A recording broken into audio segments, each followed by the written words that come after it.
temas importantes como uno que tú estabas anunciando, Coté, al principio, que tiene que ver con la violencia obstétrica, gineco-obstétrica, y la verdad es que es un tema que a veces las mujeres desconocemos. Yo personalmente no lo había entendido a cabalidad como ahora, que lo investigamos precisamente para presentárselo a ustedes acá en el programa, y se define como todo maltrato o agresión psicológica, física o sexual, omisión, discriminación o negación injustificada de atención en el marco de la salud sexual y reproductiva.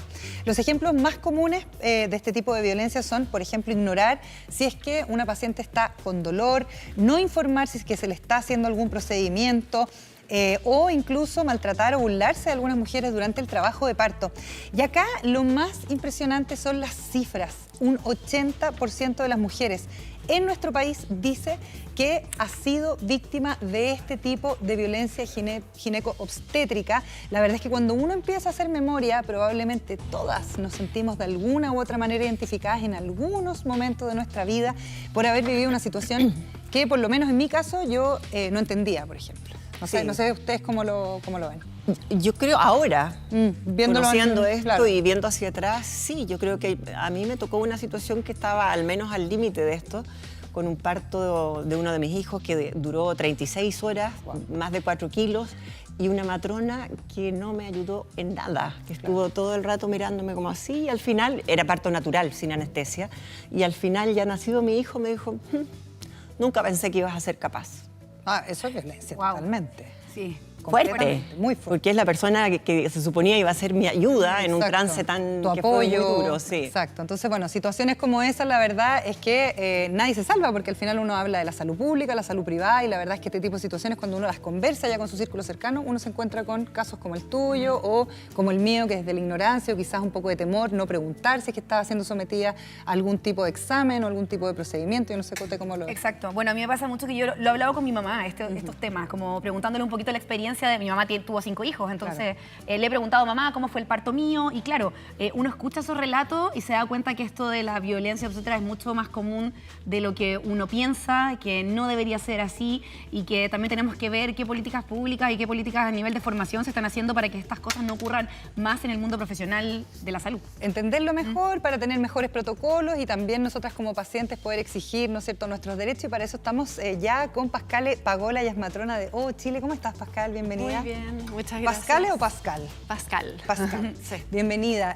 Primero, yo estaba tratando de definir en mis palabras, ¿no es cierto?, lo que es este tipo de violencia, pero ayúdanos tú desde la experiencia, desde la expertise. Sí. Bueno, yo soy matrona hace 27 años y he hecho un recorrido por la educación, por la atención de los nacimientos, por la capacitación a los profesionales, bueno, y lo que tú comentabas de la violencia obstétrica como tal, que es una definición que ha generado un poco rechazo. Eso también es interesante como decirlo, como esta palabra que suena como que si uno violentara. Entonces en otros países se habla de la falta al buen trato, pero como tal la definición que tú dijiste es perfecta, es la omisión de hacer algún acto que puede favorecer en una experiencia positiva a la mujer. O también lo podríamos definir como cuando tú pasas a llevar un proceso que es fisiológico, como el parto, y lo empiezas a intervenir más allá. Entonces eso también es considerado violencia obstétrica. O sea, no es como que tú vas y tratas mal o le pegas a alguien, sino que es también vulnerar, bueno, los derechos que tiene la mujer a elegir dónde, cuándo, cómo parir. También a ignorar, por ejemplo, cuando ella te dice que le duele, que necesita alguna ayuda, o tal vez como infantilizar también a la mujer o ignorarla.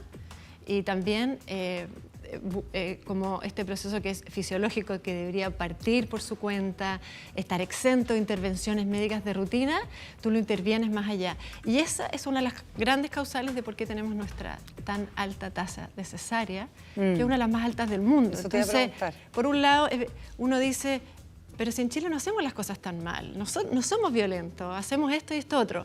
Pero cuando tú te vas a las cifras, no tenemos cómo defendernos. Las altas tasas de cesárea y que ahora siguen aumentando. Y eso es en la atención privada y pública, y obedece a razones que no tienen nada que ver con las cifras promedio mundiales, que están alrededor del 15%, y claro, aquí están más bien cerca del 60%, ¿no? Claro, a nivel nacional superamos el 50%, a nivel privado estamos en el 72% aproximadamente. Y es una cirugía mayor, o sea, no sé si no se advierte, pero cesárea como que pasara fácil Y duele. y es realmente una cirugía importante que tiene los riesgos de alta complejidad. Y hay más riesgo, está asociado a mayor mortalidad. Entonces, pero en esto es bien importante como no satanizar la cesárea, porque cuando uno a veces se pone a hablar de cesárea, al tiro salen las mujeres y dicen, pero es que Pero yo yo quiero quiero una preguntar cesárea una y tengo cosa, derecho. solo para desmitificar. Yo Sí. tuve mi guagua en 1 de marzo y generalmente en el verano las mujeres están más sometidas a cesárea o no por las vacaciones. O eso es un... Bueno, yo vengo de un parto de toda la noche, claro, y sé un poco lo que pasa en ese Sí. sentido, los feriados, los fines de semana. Eso es un poquito más en el sector Privado. Pero la cesárea es necesaria en algunos casos, pero justamente con una cifra que estamos hablando de un 15%. Si uno ya quisiera ser súper generoso, pongámosle como un 20%.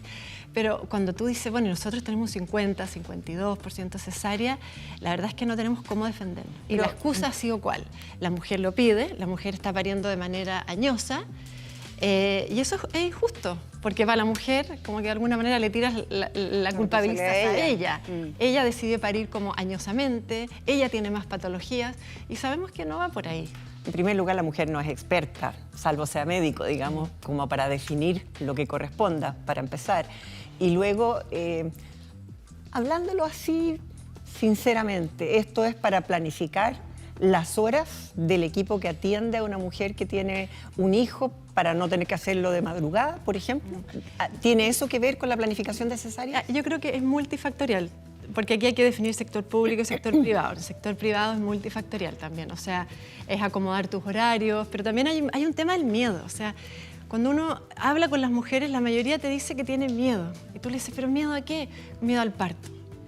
Y cuando indagas en ese motivo, es al dolor. Entonces, nosotros también hemos transmitido a las mujeres, porque yo en sí estoy segura que la mujer es sabia para parir, y sabe, o sea, que tenemos conductas nosotras innatas, intuitivas, de saber qué hacer para que nuestro bebé salga en las mejores condiciones. O sea, yo me movería libremente, estaría alimentándome, sabría cómo sacar a mi bebé, nunca me acostaría para parir, por ejemplo, cosas innatas. Pero eso en el camino también se ha ido como vulnerando, diciendo que el parto es asociado a una experiencia que da mucho miedo porque da el dolor. Entonces la mujer ya llega pensando en eso en su parto. Entonces se aferra al experto, el experto que sabe más que ella. Y ahí nos vamos al tiro al riesgo. Entonces el parto en nuestra cultura está asociado siempre a un riesgo. Menor, mayor riesgo, entonces yo tengo que aferrarme a algo, a esta medicina que me va a solucionar el riesgo. Y si pasa algo, de ahí nos movemos las mujeres. Entonces la pregunta es dónde está la sabiduría innata de saber parir. Y ese grupo, que se supone que es más pequeño, si hay alguna complicación, en Chile tenemos la mejor tecnología para resolver la complicación y salvar vidas. Y si nos ponemos a pensar desde el punto de vista de quienes sufren la violencia obstétrica en nuestro país, ¿son más mujeres que atienden o que van y se atienden en el sector público, en el sector privado? ¿Es algo generalizado? En el sector público, mujeres jóvenes, mujeres más de escasos recursos. En una encuesta que se hizo, una encuesta OVO muy pionera, ahí se vieron todas las intervenciones y quiénes sufrían más o no, y hay grupos más vulnerables de sufrir violencia Y hemos obstétrica. estado hablando todo el rato de los partos, ¿no es cierto? Pero aquí hay una amplitud mayor, digamos, respecto, por ejemplo, a procedimientos, por ejemplo, a exámenes. Ahí se puede determinar que también existen estos niveles de violencia gineco-obstetra. O sea, en la medida en que eso vaya a llevarte como a no seguir el curso fisiológico de ese parto, también se podría considerar como violencia obstétrica. Pero es más que nada en la atención misma de este parto. Y una atención de rutina también podría ser objeto de una violencia. Bueno, claro, de este tipo. porque aquí existen intervenciones médicas de rutina. O sea, en Chile también en una gran encuesta que se hizo, en 9 maternidades resulta que el 80% de las mujeres está pariendo acostada, el casi 90% se le rompe la bolsa, se le pone anestesia peridural. O sea, no es que esos no sean derechos de la mujer, pero nadie entiende por qué un 90% de las mujeres tiene una rotura bolsa o se le pone la oxitocina sintética. Y ahí es interesante porque el que hace y descubre la oxitocina sintética y hace la molécula tiene incluso hasta un premio Nobel. Entonces de ahí se dijo, esto que hicimos artificialmente ayuda a apurar los partos. Y en un momento se usó como el boom esta oxitocina sintética. Pero ahí tú no liberas endorfinas. Entonces es muy doloroso. Tu cuerpo no te da ni una estrategia para el dolor. Y ahí se empezó a usar de una manera muy masificada. Y eso ha llevado también a terminar con mayores probabilidades de tener una cesárea cuando tú intervienes este parto. La cascada famosa de intervenciones de rutinas del parto. Pascal, tenemos hartos twitters, interacciones en nuestras redes sociales. Vamos a leer este que nos dice, cuando fui a tener mi hijo, mi mamá me dijo que no gritara y que nunca hiciera show, entre comillas, sino que las matronas no te iban a tomar en cuenta. Bueno, que yo no tome en cuenta una mujer, yo como matrona, y no la acompañe y no sea empática con su dolor, porque además que el dolor es una experiencia bien subjetiva. Única, entonces, claro. Y además que el recuerdo y la memoria del parto, lo que decían ustedes, que ya por lo menos 20 años es la memoria de una mujer. Entonces al final yo construyo como la experiencia del parto, yo soy la memoria un poco. Entonces llegar a parir así, que tu mamá te diga eso, mijita, calladita, no vaya a gritar porque la van a tratar mal o qué sé yo, ¿cómo llegáis tú? Tú llegáis en un reflejo como de lucha-huida, que es solo de adrenalina, de cortisol, de un sistema nervioso que se llama el simpático. Entonces tú ahí quieres huir, como salvar tu vida y huir. Y eso no ayuda para el parto, al contrario, lo bloquea, te da miedo, te pones rígida, te pones como todos tus músculos tensos. Y eso da mucho más dolor. Entonces, ¿qué tengo que hacer yo? Empezar a poner anestesia, empezar a apurar el parto. Y ahí caemos en esta, no la muevo, le pongo monitor, después para apurarlo le rompo la bolsa. Y esa es la famosa cascada de intervenciones que Chile todavía, la gran mayoría de las mujeres, lamentablemente, está en esa cascada de intervenciones de rutina. Y curiosamente, yo decidí tener a mis hijos, bueno, eso no es lo curioso, pero decidí tener a mis hijos sin anestesia. Disculpen, pero alergias. Toma agüita. No va por ahí, pero bueno. Y me costó mucho encontrar una clínica que aceptara que yo tuviese un parto natural, porque se iba a demorar muchas horas, yo iba a tener que caminar por los pasillos y que iba a pensar, no sé, la gente, otros pacientes, de que una mujer embarazada iba a estar caminando por los pasillos. Después se puso de moda el parto sin anestesia y ya es aceptado en todos lados, pero algo tan natural no se aceptaba en un centro de salud. Bueno, primero porque le tenemos miedo a ese parto que hoy día le llamamos más el parto fisiológico. Si yo no tengo la experiencia, yo le tengo miedo. Me imagino a una mujer hippie, vegana, esotérica, así que medita todos los días, que quiere un tipo de parto como las holandesas o las europeas. Eso es lo que dicen a veces algunos médicos, estas mujeres que quieren el parto sin anestesia. Pero cuando nos vamos a la evidencia y al cuerpo de la mujer, ese es un parto fisiológico, donde están todas tus hormonas, que principalmente la oxitocina, la endorfina, y eso hoy día es más seguro para promover un parto fisiológico. ¿Y qué es lo que pasa a nivel educacional de los profesionales de la salud? ¿Qué se está haciendo para que estas prácticas ya dejen de pasar en las generaciones actuales? Hoy día este tema también es bien cultural, entonces cuesta cambiar una cultura y cuesta cambiar un tema de la medicina. Todavía falta mucho en la educación. Yo he hecho harta educación a los servicios de salud, también a parejas. Entonces, y Yobo también se dedica a eso, a estar siempre capacitando.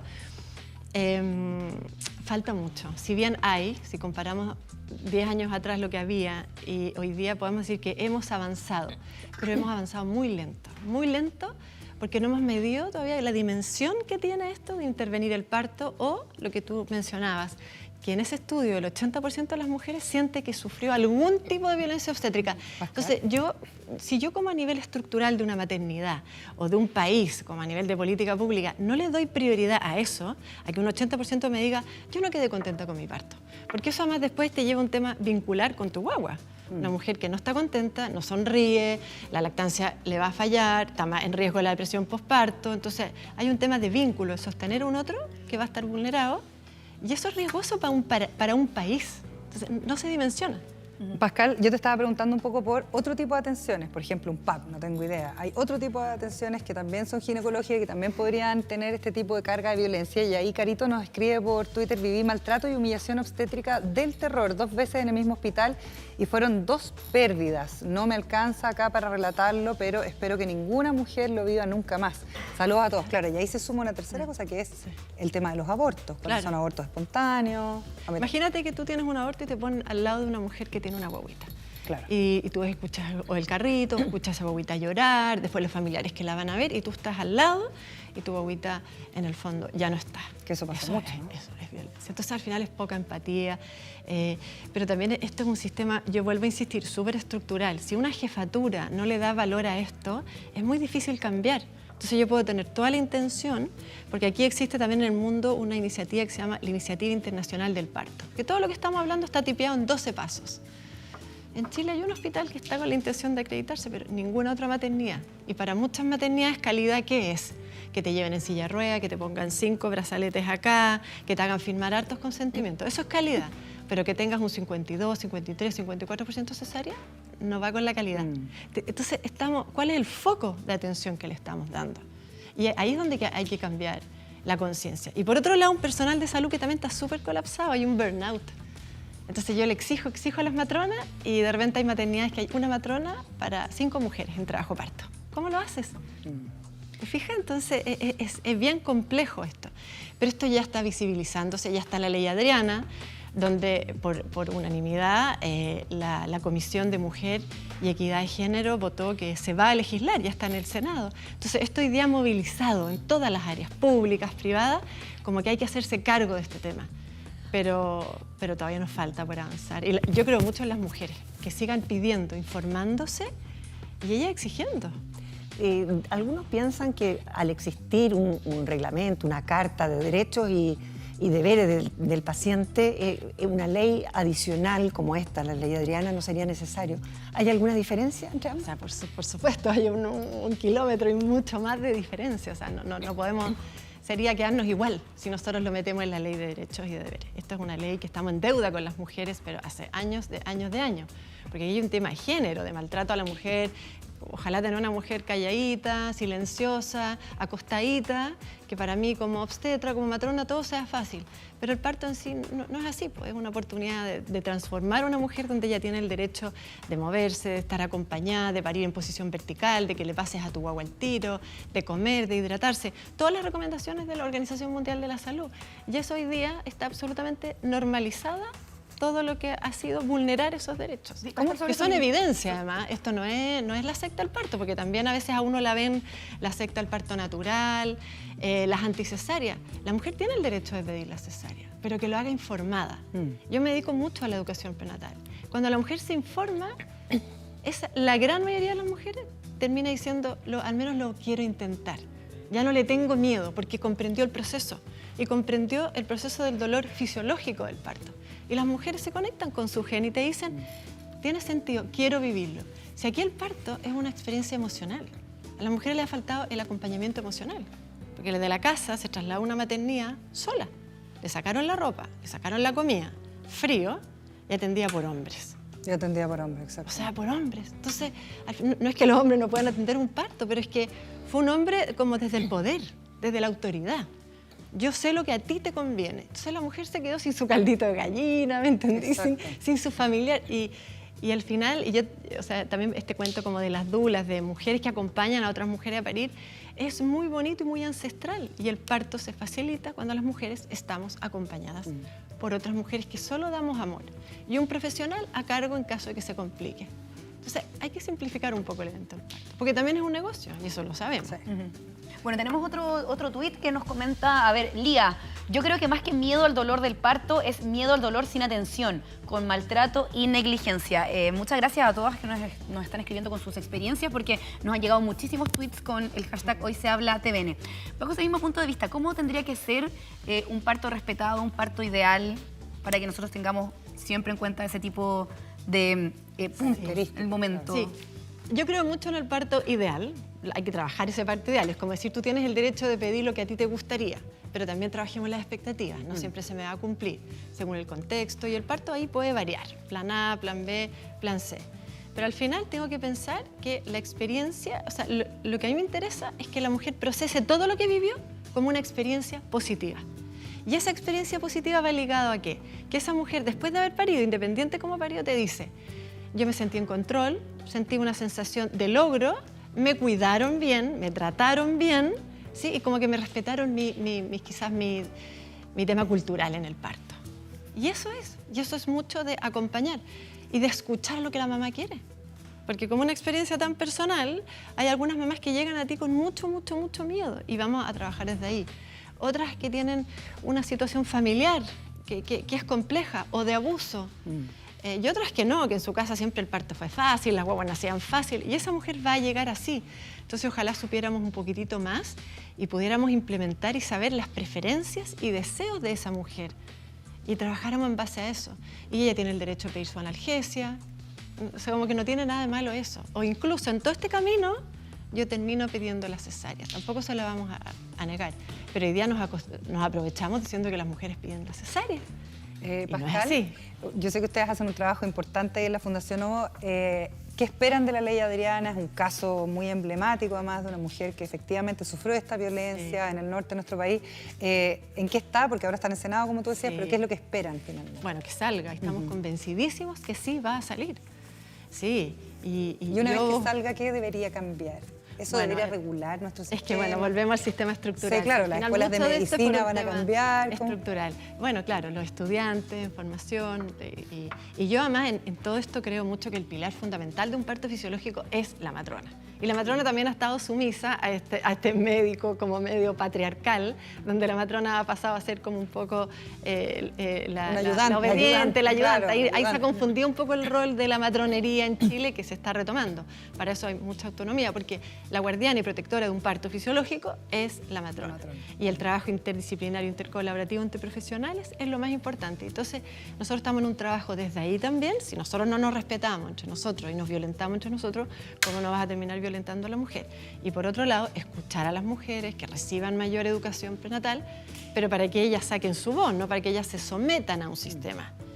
Entonces, está todo bien movido, pero nosotros sí, y vamos a llegar hasta las últimas, porque corresponde que las mujeres puedan elegir dónde, cómo y con quién parir. Sí. Y el trato digno, el trato empático, eso es como la regla básica de cualquier ser humano. En un ratito que estamos conversando estamos llenas de tweets, todas nosotras tenemos alguna experiencia y además... Pero es lo más humano. Sí. Es lo más humano y piensa que todo parte por cómo naciste. Y de ahí la campaña de la coordinadora, yo ando con el pañuelito para todos lados, pero de que la forma de nacer sí importa. Y esto no dice es que el parto vaginal es lo más importante, para nada. Es que la forma en que estamos naciendo, el cómo yo proceso, cómo me acompañan, qué recuerdo yo tengo del parto es lo importante. Y queremos mamás contentas, alegres. La tasa de depresión postparto ha aumentado mucho. Y esto altera los apegos después. Entonces, todo se gestó ¿dónde? En el antes de parir. Así que yo les invito a esto, súper campaña. Y a seguir a la Fundación Ley Adriana. En redes sociales que estábamos mirando. Bueno, tenemos más tweets. A ver, nos dice Amy Darky. Soy madre primeriza y he tenido que buscar en internet cómo prepararme en el parto, porque en el público no te enseñan nada de qué debes hacer y cómo debes actuar. Bueno, este punto, claro, a mí me duele a veces el alma, porque uno dice, le estamos dejando toda la responsabilidad a la mujer. O sea, si ella puede informarse, tiene acceso a elegir dónde atenderse y va, indaga, se cambia, busca, lo logra. Claro, pero en Google también a veces nos encontramos con información que es completamente errónea, que eso también es un peligro. Sí, es verdad, como con cosas que pueden ser un poco media sectarias. Pero si nos vamos como a las 6 recomendaciones de la OMS, hay mujeres que tienen mucho más acceso a moverse para llegar a eso. Pero el sistema no se lo va a dar instalado, a eso voy. Entonces, en una maternidad tú encuentras, esta matrona es como de parto respetado. No te vaya a tocar esta porque esta no. Entonces, ahí no es un sistema estructural que quiere esto para todas las mujeres. Oye, lo que queremos es la desmedicalización del parto. ¿Y dónde podría encontrar una buena información? Por ejemplo, nuestra tuitera o todas las en OVO, de todas maneras, la página de OVO, siempre estamos ahí asesorando, ahí la Javi, Gonzalo, que han sido como los pioneros en OVO, están siempre como al día con la información. Ahí hay muy buena información de parto. Chile.cl es la página web, ¿no? Sí. Y ahí para que la gente también pueda recurrir a información que sea fidedigna y quizás hacer las preguntas que necesiten. Y en la Coordinadora Nacional de los Derechos del Nacimiento también.